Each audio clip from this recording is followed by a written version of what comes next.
Welcome to the Alain Guillot podcast, a podcast about life, leadership, and money matters. Our guest today is Dr. Bernadette Barton. Dr. Barton is a professor of sociology and a director of gender studies at Morehead State University. She's an author and a public speaker who is unafraid to tackle controversial issues. And today, we will speak about her latest book, The Pornification of America, How Raunch Culture is Ruining Our Society. Dr. Barton, thank you so much for joining us today. Thank you, Alan. It's a pleasure to be here. So, Dr. Barton, I'm always curious about people's background. So I wonder if you could share a little bit of it with us. How did you get into sociology, and how do you get into this topic of interest? So yeah, take us from, I don't know, you were 17 years old trying to decide what to do with your life. Well, when I was 17 years old, I was just in a state where I had just quit ballet. I was going to become a professional dancer. Actually, I was never going to go into academia at all. So I was working through my breakup with ballet at that point. But I actually ended up in sociology in 1992 when I was just kind of fascinated by women and gender studies. And I ended up at the University of Kentucky in Lexington, and I went to the women's studies program, and I said, what's your most feminist department? And they said sociology. So I started a grad program in sociology then, and just kind of stumbled into it, honestly. And I just it ended up being a really good fit for me. And I really just love everything about it. I like the empirical data-driven element of sociology. I had been a English major as an undergrad, but I really enjoy the element of data that's part of sociology. So I've done all kinds of project that explores the experiences of marginalized members of society. I've looked at, I wrote my dissertation on exotic dancers and sort of what their experiences are like in the world. And I've written 2 books on that. And I also wrote a big book on what it's like to be gay in the Bible Belt. I'm a lesbian in a same-sex relationship, and I live in Kentucky. And so I have a lot of thoughts on that. So that book is called Pray the Gay Away: The Extraordinary Lives of Bible Belt Gays. And now this book really tackles, it's another gender and women's studies project that explores, that looks at the culture and how the culture is shaping us and affecting us in ways that we're maybe not paying attention to. So that's the short version. I can elaborate anywhere you want. Thank you. Now I will ask you a few more questions. What is it about women and gender studies that first captured your interest? That's an interesting question. Well, I'm a woman, and I, was unaware when I was a teenager of the ways in which patriarchal was constraining me. I just sort of took it for granted. I'm 54, so I was a teenager in the 80s. I'm 54 too. Okay. Well, that's fun. So I ended up in college, and I had some bad experiences really connected to being a woman, and it have started to raise my consciousness. And I found a wonderful support group at my university, and I started reading second wave feminist material, and it just really resonated with me. It's like, wow, this makes so much sense. Why is there not more, obviously we should all be feminists, and obviously there should be gender equality, and obviously all these, systems of inequality intersect and constrain people's lives. And, so I just felt impassioned, and I, went to grad school, and I became a women's studies professor. I didn't necessarily know I was going to do that. I just ended up in grad school, and I thought, I'm just going to do it as long as I want. I was like, I gave myself permission to quit at any time, because grad school can be pretty intense. And then it was only when I was working on my dissertation, literally had written half of it, that I said, I'm probably not going to quit this. And then I got a job, and I was just able to teach, these issues that are so important to me. And now I'm the director of gender studies at my institution. So it's been a very wonderful journey. I feel really like I've had a happy, good life, and I'm glad about that. Okay, so I'm going to ask you about your previous book, the one about exotic dancers. So I give you my idea as a guy. I have been in street bars like 3 or 4 times in my life, and my impression was that, wow, these girls, they dance naked or semi-naked for, I don't know, a shift, and then they go home with thousands of dollars. But I know there's a lot more to it than that. So can you tell us a little bit about the life of an exotic dancer? Well, this is so complex. And so I'll try to give the real short version. It is exciting when a woman can, get thousands of dollars in a night, but that's kind of rare and doesn't Mm. necessarily happen all the time. And only certain performers are able to do that with any kind of regularity. So the average woman takes home probably around $200 a shift, with that changing based on the economy, the time of the year, where she's working, etc. So women often end up working as exotic dancers, as a last resort. Always it's about money. And it's because of a lack of other economic options, which is not to say that some women don't enjoy elements of the work, and certainly making a ton of money is one of those elements, as well as the pleasure of performance and feeling good about their bodies. But those positive things tend to change over time, and the bad stuff becomes more and more salient in women's experiences. So, and the career of an exotic dancer is pretty short, because of, issues related to aging Yeah, right. and, the stress of the work. Right. Okay. Okay. So let's go into the subject. Oh no. What is it that inspired you to become a writer? Because here you are doing women's studies. You become a professor. So now, from being a professor to being a writer, there's a jump that you had to make. So can you take us back to the moment that you say, "Okay, I'm going to write this book for the general public"?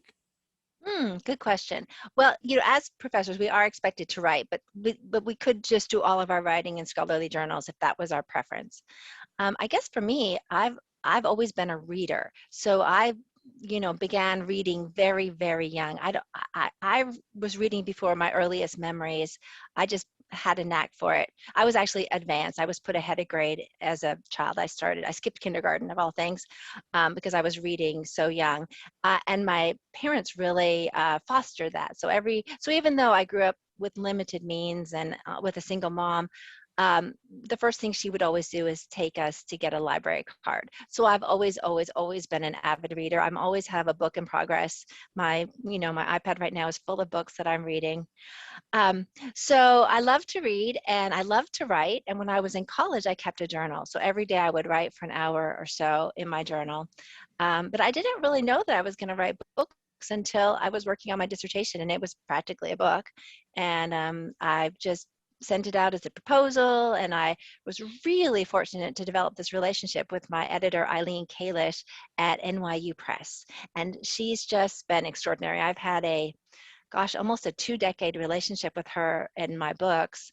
And I'm just, the more I write books, the more I'm just not happy unless I'm working on a book. So literally I finished the Pornification of America, and I've got 3 other book projects that I'm working on now. And it's like, if I'm not working on a book, I'm not happy.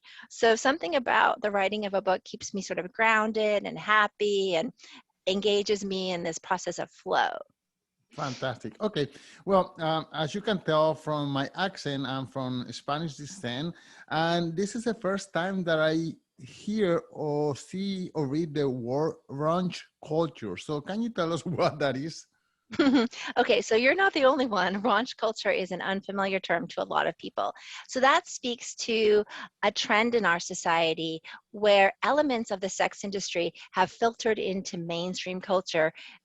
Things like attitudes and behaviors that before we would just that would be the exclusive area of sex workers. Now mainstream culture is saying all women should do these things. All women should be wearing stripper heels and having sex like a porn star and getting Brazilian waxes and being hot and sexy all the time. That's the most important thing you can be if you're a woman, is to be hot and sexy like a porn star.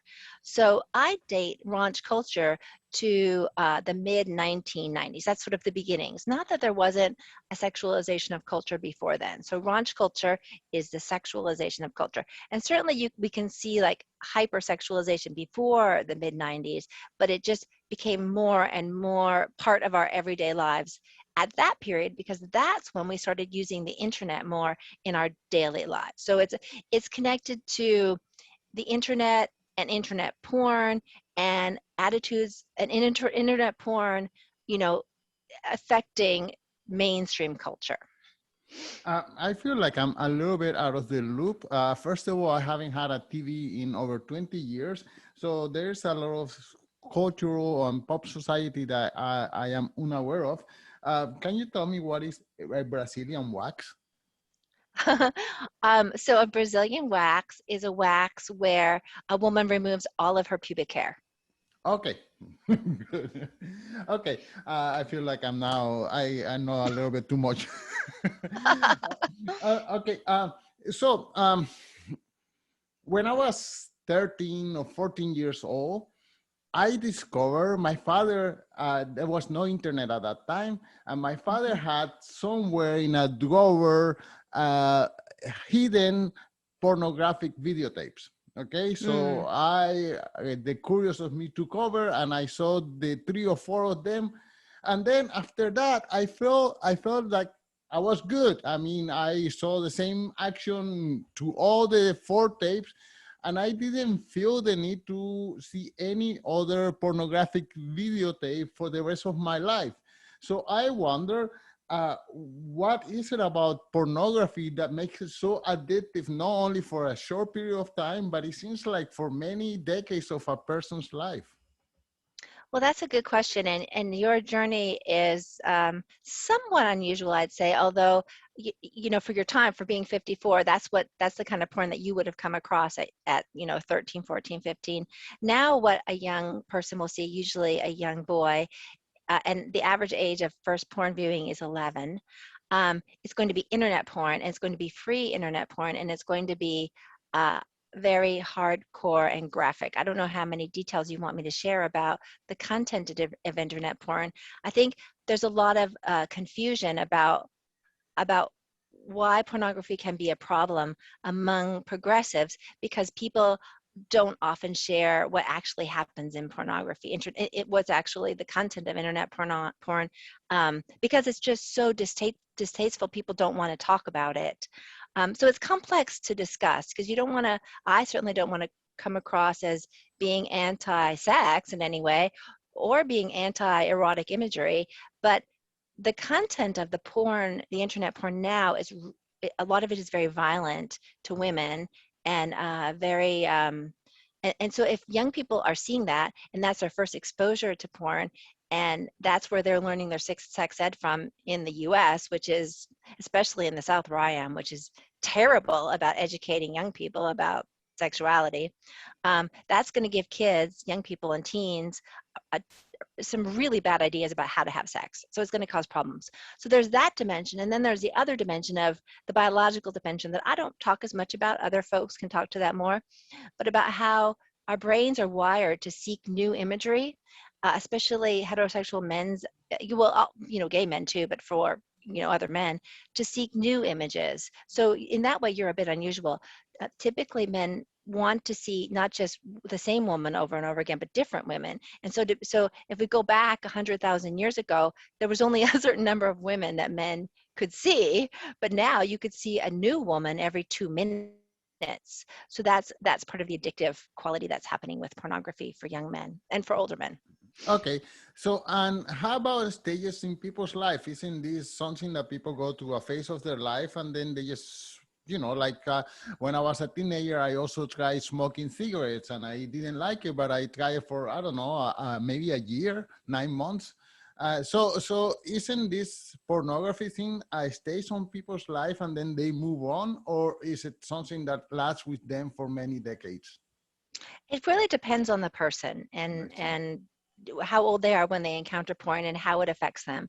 So men your age who get addicted or who become that use porn a lot, calling porn addictive is problematic in addiction circles.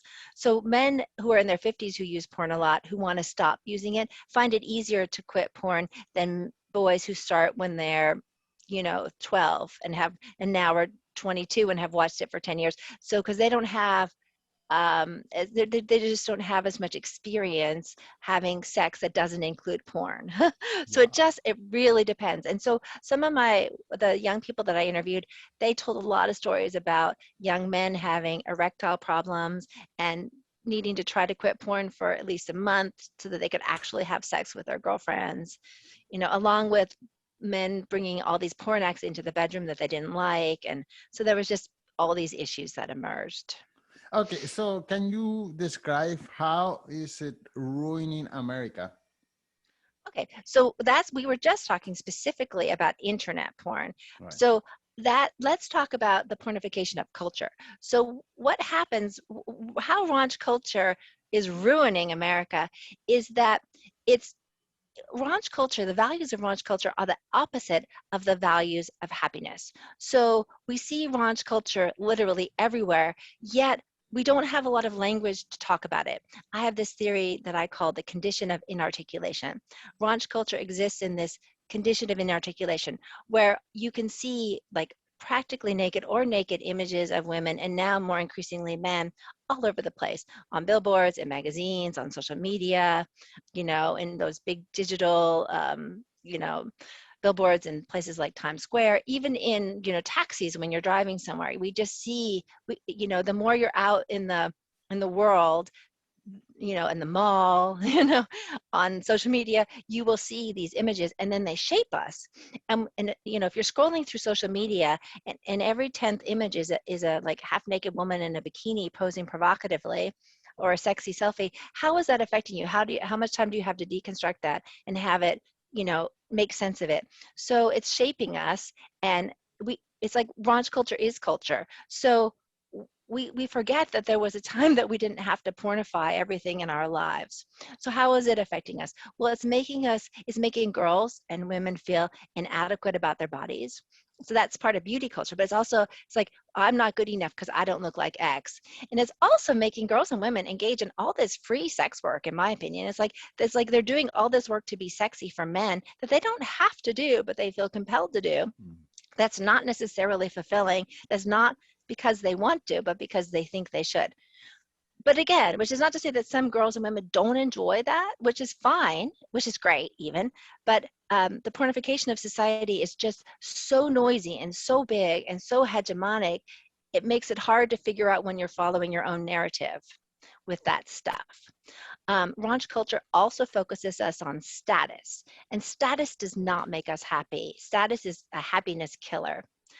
So it makes us over concerned with our appearance, over concerned with status, and over concerned with what other people think as opposed to what we think. So that's just some of the few ways how raunch culture Wow. is affecting us. Yeah, I have a female young family member who is in the dating scene, and she tells me that if she doesn't have a deep cleavage or she's showing her butt in her profile pictures, guys would not even, I don't know, click right or I don't know.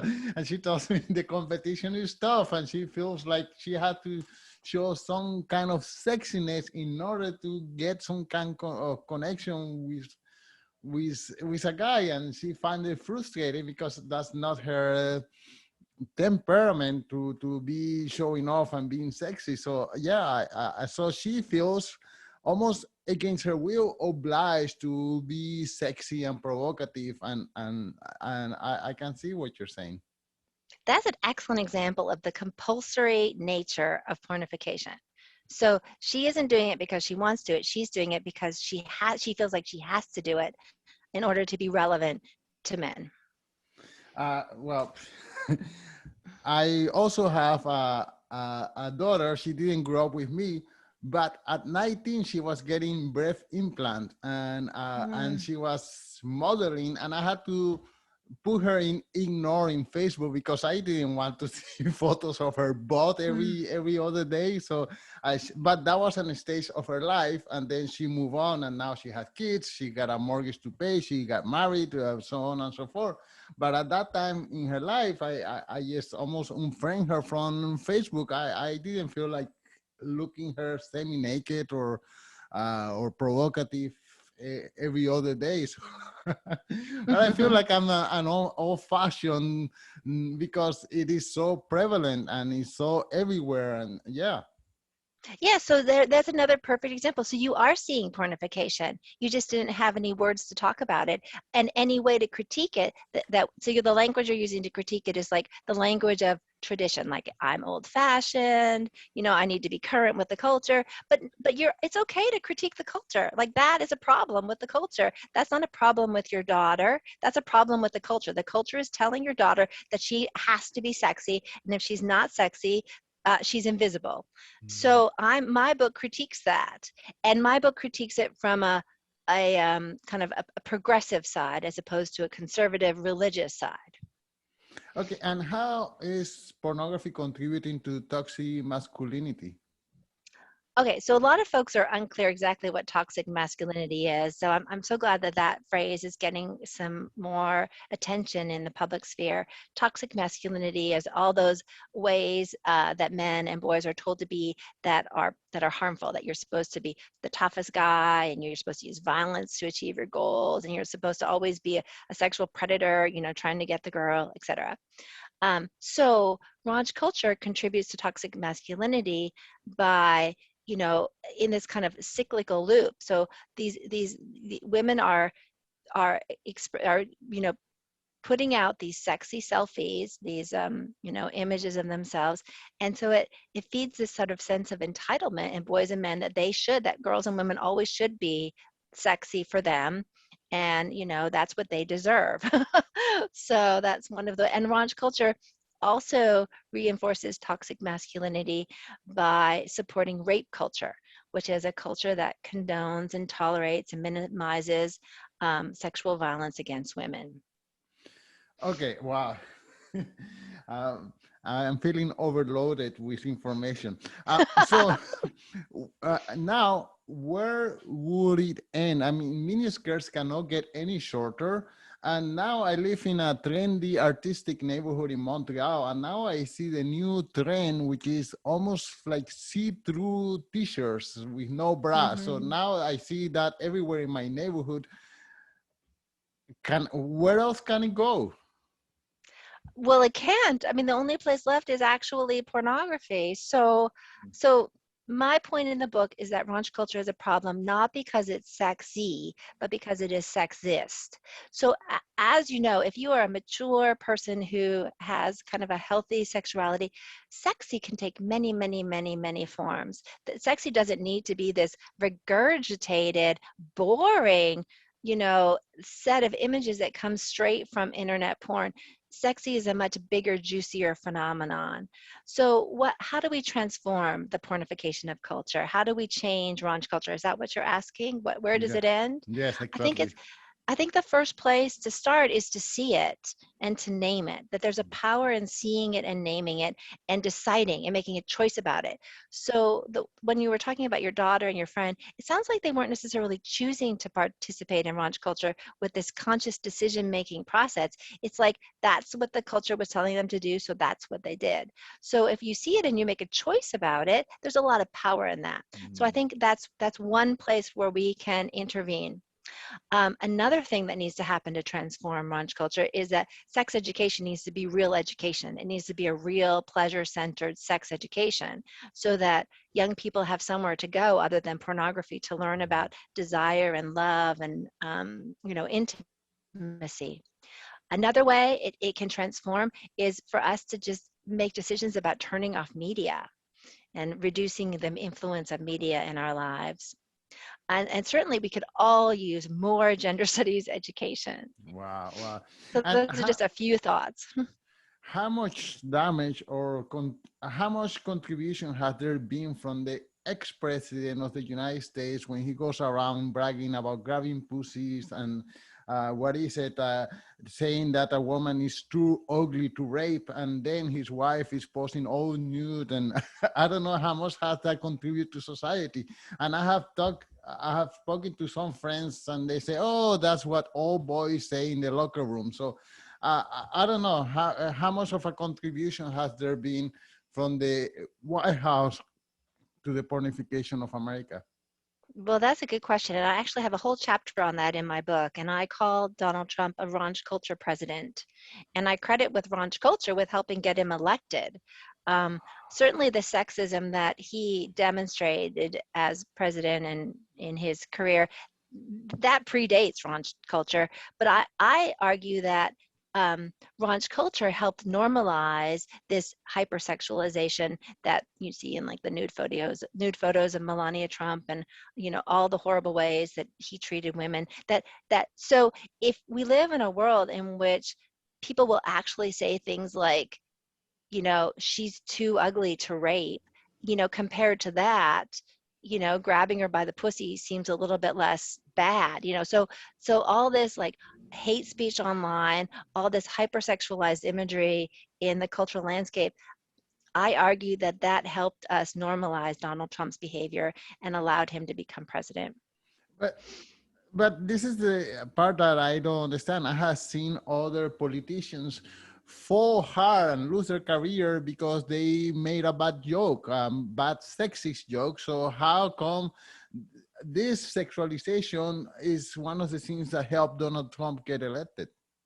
That's a good question. Why did the Me Too era, hashtag Me Too era, you know, contribute to the downfall of so many other men, but not what's Teflon about Donald Trump? And that's a big question, and I think there's a lot of answers for that have to do with the way that people are invested in him, and the way that evangelicals are invested in him, and the way the Republican Party is invested in him, and the way that he can get groups of people at those political rallies to sway them to his perspective. The populism of Donald Trump, that's a big question, and I can't fully answer it, but it's certainly worth pursuing.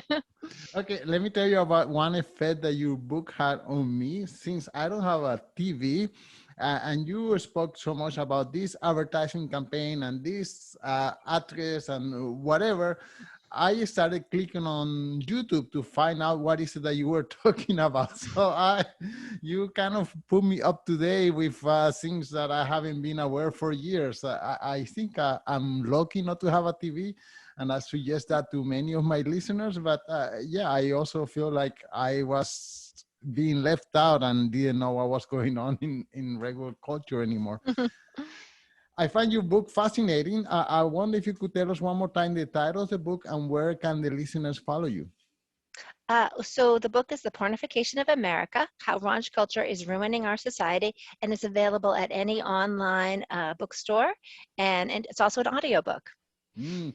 Okay, so Dr. Barton, thank you so much for your time. Thank you for having me. It's been a lot of fun.